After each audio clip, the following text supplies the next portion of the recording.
Мінская ратуша – сімвал гарадскога самакіравання. Велічна ўзвышаецца ў цэнтры плошчы Свабоды, жамчужына цэнтра сталіцы.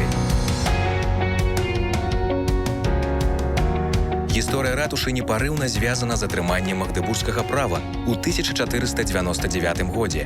У першай палове 19 стагоддзя у будынку ратушы знаходзілася музычная школа, суд, тэатр, архіў і паліцыя. Сёння тут праводзяць міжнародныя сустрэчы, выставы і культурныя мерапрыемствы. Насупраць уваходу ў ратушу скульптура Войта, побач скульптурная экспазіцыя «Экіпаж губернатара». Вялікі гасцінны двор, вузкія вулачкі, сквер, што выглядае як і 100 гадоў таму. Мінская ратуша і верхні горад – утульнае месца для прагулак і сімвал гістарычнай памяці. Гэта мая Беларусь.